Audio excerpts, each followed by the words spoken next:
Salam damai sejahtera buat kita semuanya. Kali ini kita akan membahas masalah persepuluhan lagi biar lebih jelas, dengan judul Gara-gara persepuluhan pendeta jadi seperti preman.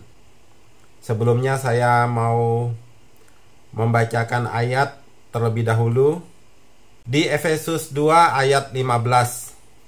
Sebab dengan matinya sebagai manusia, ia telah membatalkan hukum Taurat dengan segala perintah dan ketentuannya, untuk menciptakan keduanya menjadi satu manusia baru di dalam dirinya, dan dengan itu mengadakan damai sejahtera. Kita tahu bahwa persepuluhan itu adalah hukum Taurat di Perjanjian Lama, bahwa hukum Taurat itu sudah dibatalkan, yaitu di Efesus 2 ayat 15.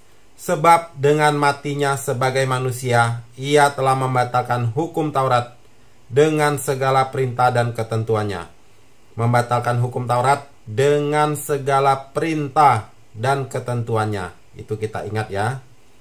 Sekarang kita coba dengarkan video berikut ini, di mana seorang pendeta melakukan persepuluhan dengan sangat kejam menurut saya. Coba kita tonton ya videonya ya. Saudara gereja harus kejar jemaat perpuluhan. Saudara yang tidak berikan perpuluhan, saudara dosanya besar sekali. Tuhan mau perpuluhan jadi kesempatan engkau berbagian berikan kepada Tuhan. Saya tidak pernah tidak berikan perpuluhan. Saya tidak pernah lalai. Kalau saya dapat tambahan karena saya jadi pembicara di luar, diundang oleh gereja mana, saya selalu akan utamakan perpuluhan. Jemaat harus lakukan hal yang sama. Yang masih tidak setia perpuluhan, kamu harus bertobat. Jika perpuluhanmu tidak setia, engkau tidak mungkin dianggap setia oleh Tuhan. Tuhan mengukur bagaimana engkau perlakukan keuangan. Jadi ingat baik-baik, gereja harus menuntut jemaat berikan perpuluhan.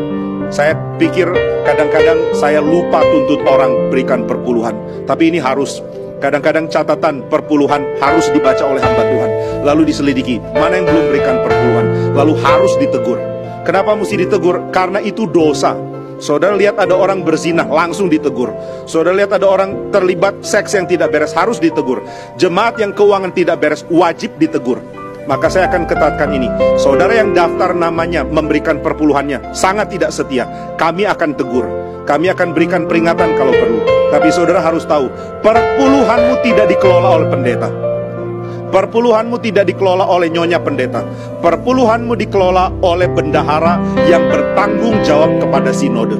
Sinode menuntut laporan ketat. Kamu uangnya dikemanakan? Nah, ini sangat-sangat dipertanggungjawabkan. Maka gereja yang baik, yang hamba Tuhannya bersih keuangannya, wajib menuntut jemaat setiap perpuluhan. Tapi gereja yang tuntut jemaat setiap perpuluhan karena perpuluhannya mau memperkaya pendeta, ini gereja yang harusnya tutup. Jadi syarat mutlak untuk bisa diselamatkan, selain dibaptis, menerima Tuhan Yesus sebagai Tuhan dan Juru Selamat, itu juga harus bayar persepuluhan kalau menurut pendeta ini ya. Kalau tidak bayar persepuluhan adalah dosa. Kalau dosa mana bisa masuk surga? Bagaimana bisa diselamatkan? Ini adalah pengajaran yang kejam, sangat kejam menurut saya. Apakah semua jemaat di dalam gereja itu adalah orang-orang yang kaya, yang mapan hidupnya? Bagaimana dengan mereka yang hidupnya susah, yang sulit, yang miskin, yang kerjanya mungkin di dalam gereja itu ada yang jadi kurir online atau apa aja gitu yang sulit dalam mencari nafkah hidupnya? Mereka untuk memenuhi kebutuhan hidupnya aja susah. Ini diwajibkan, harus, dia tidak mau tahu, pokoknya kalian cukup apa tidak. Yang penting dari seluruh penghasilan kalian harus disetor 10%. Apakah Tuhan Yesus mati di atas kayu salib yang telah menebus dosa manusia dan telah menanggung hukum Taurat yang tidak bisa dilakukan, dipikul oleh manusia? Dia telah membayarnya lunas. Sebab dengan matinya sebagai manusia, ia telah membatalkan hukum Taurat dengan segala perintah dan ketentuannya. Kenapa itu masih dihidupkan kembali? Itu persepuluhan. Sama semua orang yang tidak berperpuluhan, walaupun kasih 100.000 perak, 50.000 perak ke dalam kas gereja, tidak melimpah hidup. Karena perpuluhan adalah alat untuk buka pintu tingkap surga. supaya multiplikasi dapat terjadi akibat perpuluhan. Yang terkasih Bapak, Ibu, Saudara-saudari, dan teman-teman semua, bagi kalian yang selama ini telah menjalankan persepuluhan, kalian adalah orang yang taat kepada pengajaran persepuluhan yang telah diajarkan oleh para pendeta. Dengan melihat dua video tadi yang sudah kita setel, kita melihat bahwa persepuluhan itu diwajibkan dan dipaksakan harus diberlakukan kepada semua jemaatnya. Jadi yang tidak bayar persepuluhan dicatat, dimonitor, dan ditegur katanya. Jadi ini udah semacam benar-benar dipaksa, karena dianggap melawan Tuhan kalau tidak melakukan, dan dianggap berdosa. Kalau sudah dianggap berdosa, berarti nanti matinya pun tidak akan selamat karena berdosa di hadapan Tuhan karena tidak bayar persepuluhan. Jadi di sini saya bermaksud adalah untuk melawan ajaran-ajaran dari pendeta-pendeta tersebut yang menurut pemahaman saya bahwa persepuluhan itu sudah tidak berlaku lagi, seperti ayat yang sudah kita baca di awal video ini. Tapi banyak orang memakai ayat firman yang lain untuk mensahkan persepuluhan, termasuk pengajaran Tuhan Yesus katanya yang pernah menyinggung tentang persepuluhan. Nah, nanti kita akan bahas lengkap biar Bapak, Ibu, Saudara-saudari, dan teman-teman semua bisa mengerti. Mungkin saat ini belum bisa menerima karena sudah terdoktrin tentang pengajaran persepuluhan ini oleh para pendeta-pendeta tersebut. Ini sebenarnya adalah video untuk menegur para pendeta itu. Pakai ayat mana mereka memberlakukan persepuluhan itu supaya bisa dihidupkan kembali, disahkan untuk diberlakukan, sedang ayat firman Tuhannya jelas tadi. Apakah perkataan Tuhan Yesus yang berkata, berikanlah kepada Kaisar apa yang wajib kamu berikan kepada Kaisar, dan kepada Allah apa yang wajib kamu berikan kepada Allah?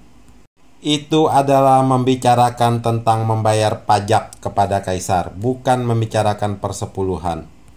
Tapi ada ayat yang Tuhan Yesus membicarakan persepuluhan, yaitu di Matius 23 ayat 23. Celakalah kamu hai ahli-ahli Taurat dan orang-orang Farisi, hai kamu orang-orang munafik, sebab persepuluhan dari selasi, adas, manis, dan jintan kamu bayar.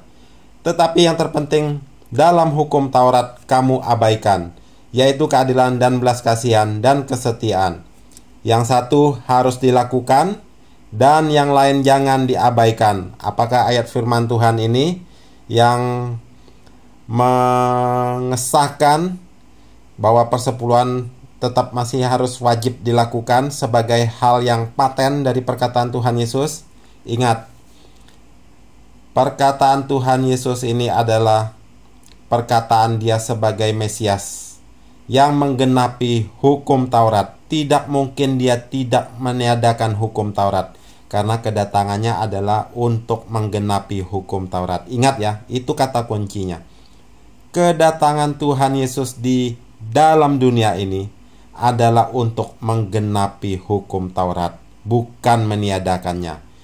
Tetapi setelah kematiannya di atas kayu salib itulah Dia membatalkan hukum Taurat dengan segala perintah dan ketentuannya, yaitu dengan perjanjian baru, perjanjian dengan darahnya. Yang lama telah usang katanya, ada ayat firmannya lagi. Yang lama telah usang, sudah dekat kepada kemusnahannya. Jadi itu sudah tidak berlaku lagi hukum Taurat setelah kematian Tuhan Yesus di atas kayu salib. Di Ibrani 8 ayat yang ke-13. Oleh karena ia berkata-kata tentang perjanjian yang baru, ia menyatakan yang pertama sebagai perjanjian yang telah menjadi tua, dan apa yang telah menjadi tua dan usang telah dekat kepada kemusnahannya. Jelas ya?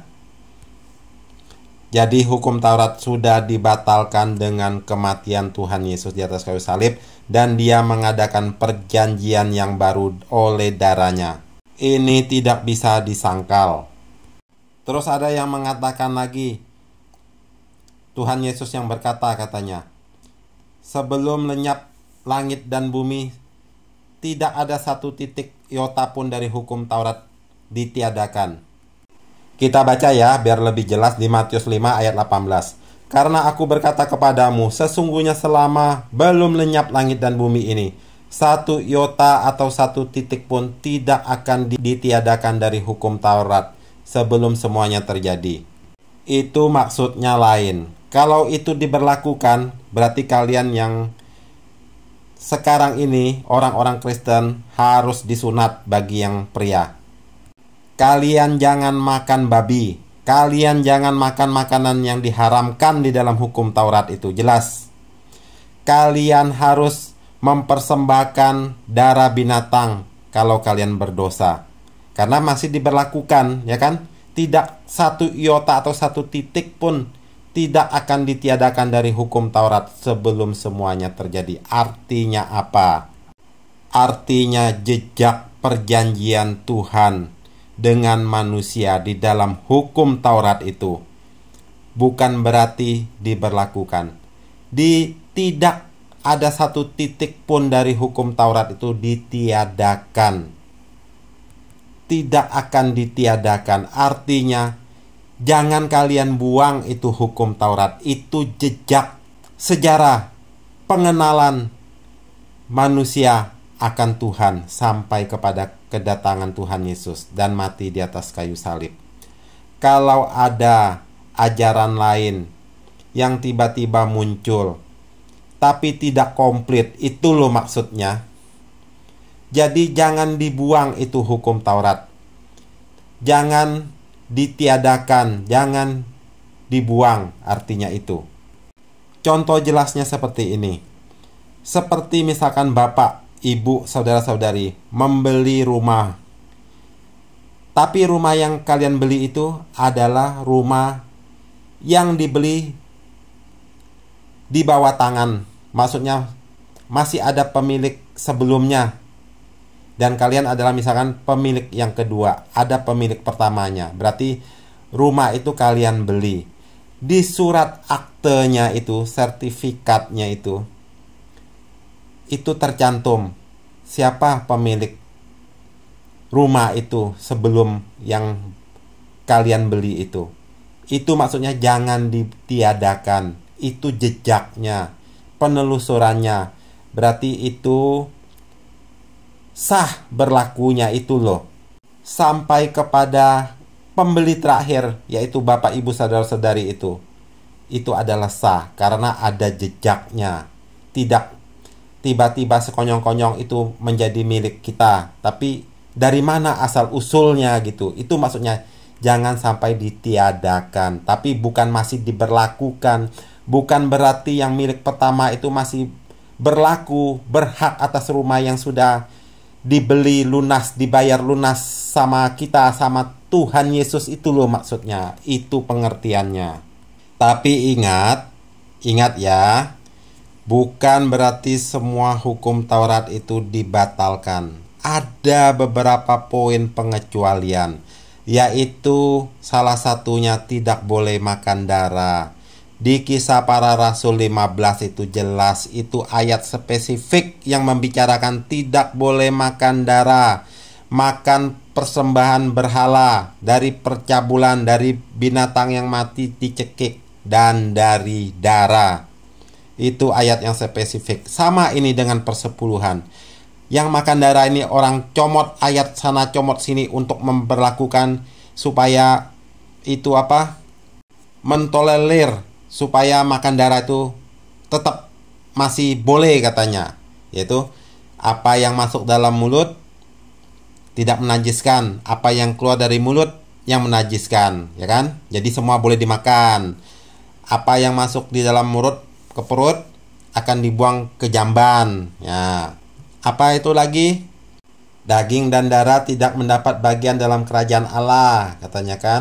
Jadi banyak ayat-ayat yang dicomot untuk mensahkan, mentolerir bahwa boleh makan darah. Padahal ada ayat spesifiknya di Kisah Para Rasul 15 itu, yang dengan tegas menyatakan bahwa itulah adalah keputusan Roh Kudus, tidak boleh makan darah.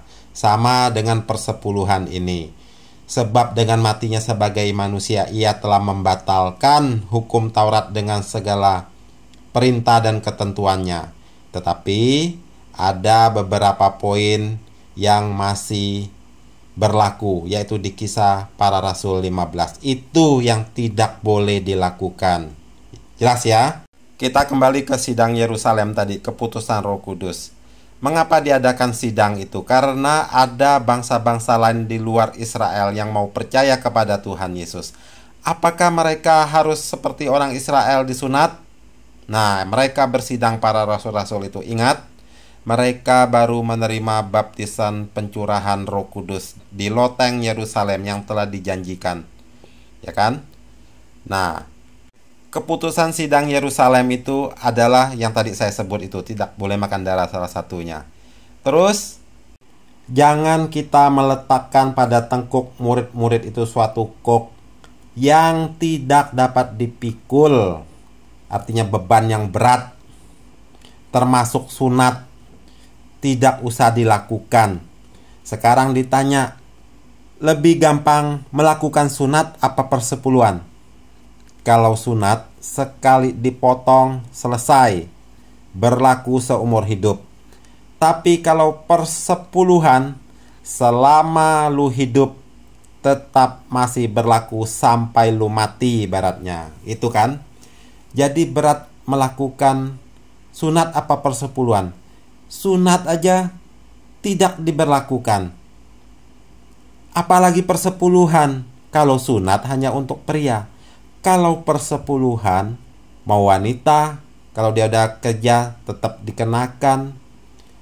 Orang tua, mungkin yang sudah tua, udah sakit, udah terbaring, kalau dia menerima sesuatu pemberian dari anaknya atau dari cucunya atau dari siapapun yang kasih dia masih tetap harus memberi persepuluhan kalau persepuluhan diberlakukan.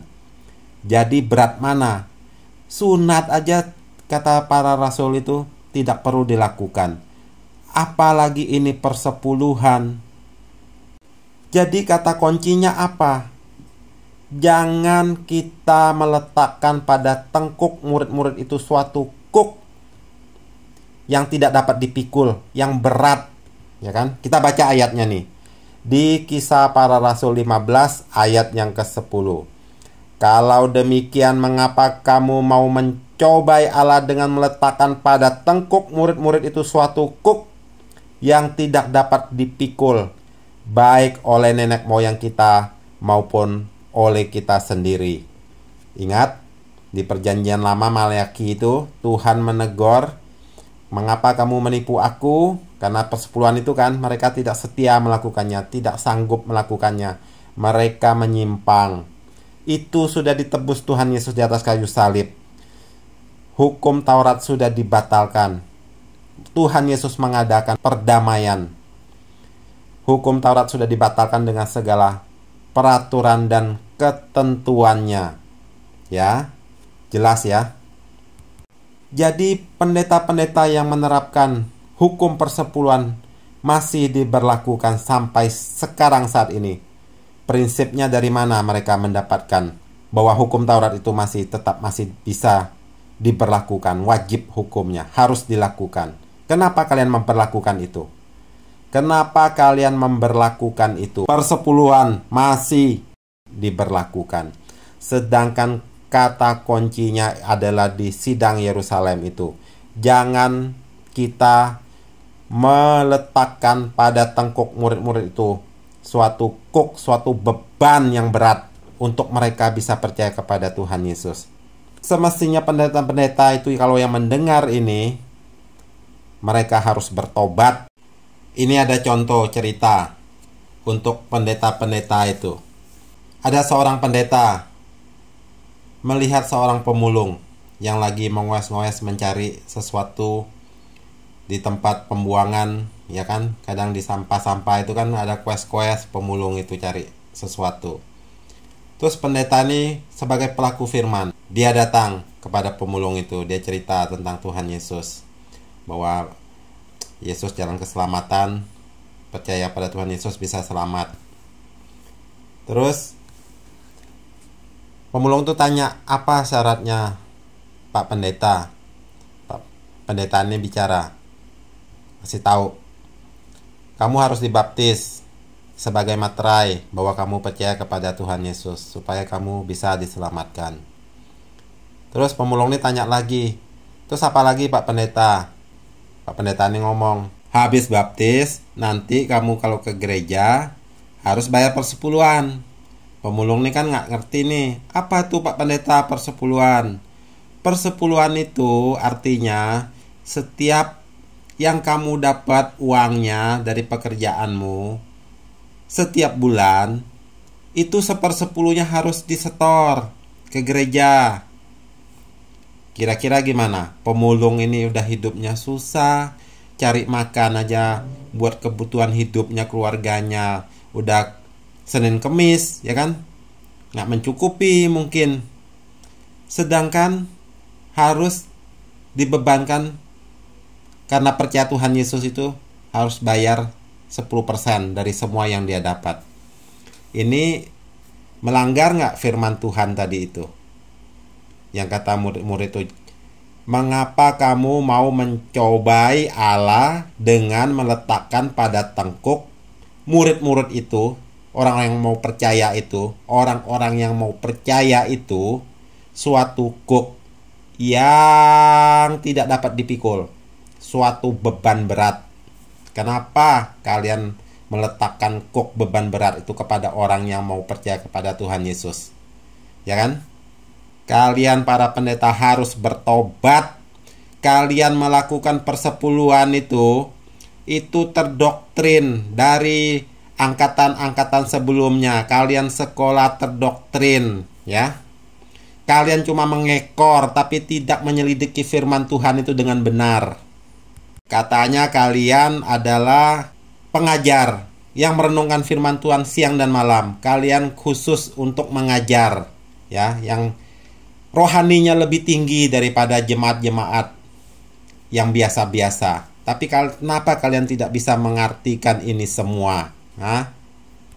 Sejak kematian Tuhan Yesus ditanya, ada nggak murid-murid itu mengajarkan bahwa jemaatnya itu perlu memberi persepuluhan? Ada nggak ayatnya di dalam Alkitab Perjanjian Baru itu bahwa murid-murid itu menerima persepuluhan dari jemaat-jemaat? Ada nggak? Kalian menganggap diri kalian adalah orang Lewi yang berhak menerima persembahan persepuluhan dari jemaat-jemaat. Atas dasar apa kalian bisa disebut orang Lewi? Tuhan Yesus pun bukan dari suku Lewi, dari suku Yehuda. Apa hubungannya kalian menjadi suku Lewi, orang Israel? Jangan mentang-mentang kalian mengkait-kaitkan firman Tuhan seakan-akan kalian adalah orang Lewi yang melayani di mimbar. Kenapa kalian tidak mengikut Rasul Paulus yang bekerja sambil melayani Tuhan? Apa dengan bekerja sekuler, maka kerohanianmu akan menjadi rendah, menjadi turun, menjadi tidak rohani lagi?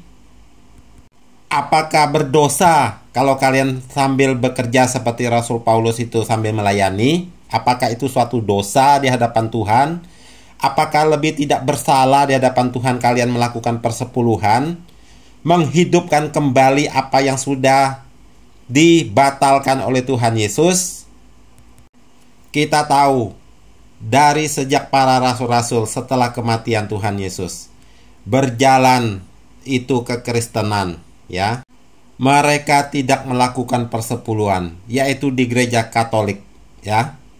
Itu dari sejak zaman rasul-rasul mereka telah menemukan polanya di gereja Katolik yang kalian keluar itu loh, yang memecahkan diri itu loh, yang memisahkan diri di abad ke-16 itu loh. Maaf ya, saya bukan orang Katolik.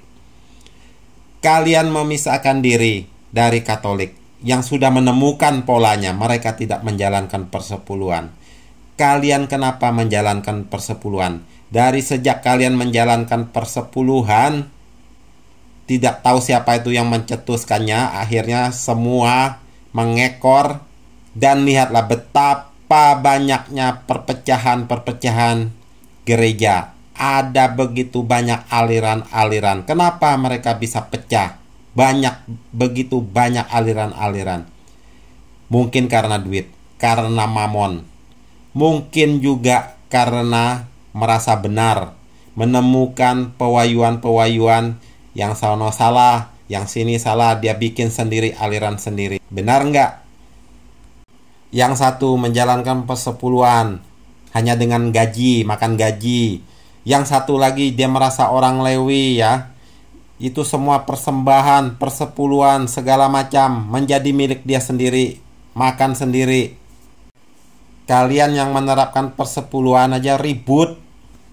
Yang makannya sistem gaji, mengatakan orang yang mengambil sendiri semuanya itu adalah orang yang rakus katanya kan, yang bersalah di hadapan Tuhan.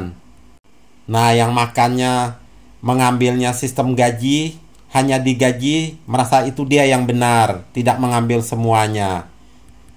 Jadi kalian yang menjalani persepuluhan aja, kalian tidak menemukan polanya yang benar itu seperti apa. Masing-masing menafsirkan sendiri. Padahal kalau menurut segala rangkuman itu, persepuluhan itu sudah tidak berlaku lagi. Sebab dengan matinya sebagai manusia, ia telah membatalkan hukum Taurat dengan segala peraturan dan ketentuannya. Titik, tidak boleh diganggu-gugat. Pengecualiannya ada di Kisah Para Rasul 15 tadi. Salah satunya tidak boleh makan darah. Cuma itu aja. Yang lainnya sudah dibatalkan. Kalau kalian masih mau menerapkan persepuluhan, kalian perlu disunat. Kalian tidak boleh makan babi, tidak boleh makan makanan yang diharamkan di hukum Taurat. Jangan cuma mengambil sepenggal-sepenggal. Dengan memberlakukan persepuluhan, kalian menguras kemampuan jemaat untuk menjadi terang di sekitarnya, di keluarganya, di familinya, di orang tuanya, apalagi ke tetangga-tetangganya, ke orang-orang luar. Kemampuannya sudah tidak ada. Yang menjadi terang adalah lampu gereja, karena uangnya dikumpul di sana. Ada cerita ini dari orang dekat. Itu anaknya sudah selesai kuliah, udah bekerja. Tetapi apa yang terjadi? Orang tuanya mengeluh di depan saya. Karena anaknya bekerja, gajinya 1/10 diberikan kepada gereja. Sedangkan orang tuanya itu belum percaya kepada Tuhan Yesus. Apakah ini tidak menjadi batu sandungan? Dia melihat anaknya bekerja, hasilnya diberikan kepada pendeta yang menikmatinya. Sedangkan orang tuanya tidak mendapat seperti yang diberikan kepada pendeta itu. Orang tua yang mengandung dia, yang melahirkan, yang membesarkan, waktu kecil dimandiin, dicebokin, dipakaikan baju, dirawat, sakit ditungguin, malam tidak bisa tidur, jaga untuk menjaga itu anak yang sakit. Antar jemput sekolah dari TK, SD sampai dia besar, tiap hari antar jemput itu kan. Membiayai dia sekolah begitu banyak, habis uang. Tapi setelah dia bisa mandiri, bisa bekerja, hasilnya yang menikmati adalah pendeta. Pengajaran gereja seperti apa begini? Tidak ada orang melihat terang di dalam orang yang percaya kepada Tuhan.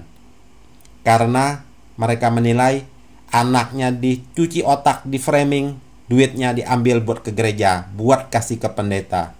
Sedangkan pendeta itu tidak ada jasanya dalam membesarkan, membiayai anak itu dari kandungan ibunya sampai dia bisa bekerja itu. Coba dipikir. Orang tuanya melihat tidak ada kebaikan orang yang percaya kepada Tuhan. Karena ajaran pendetanya itu seperti itu. Anaknya berbakti kepada orang luar. Kalian telah menjadi batu sandungan buat orang lebih bisa mengenal Tuhan, untuk percaya kepadanya. Lagi, katanya kalau tidak kasih perpuluhan, keturunan kita dikutuk.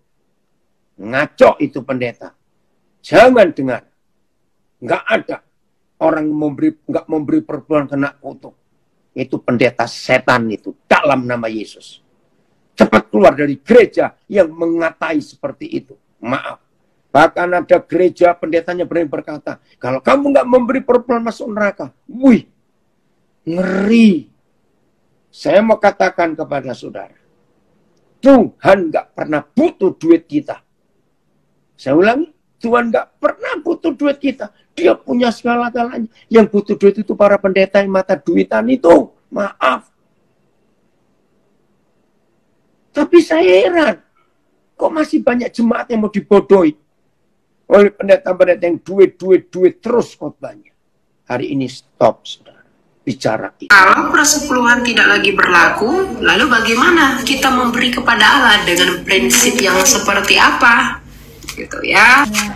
Coba silakan 2 Korintus 9 ayat 7 dan 8.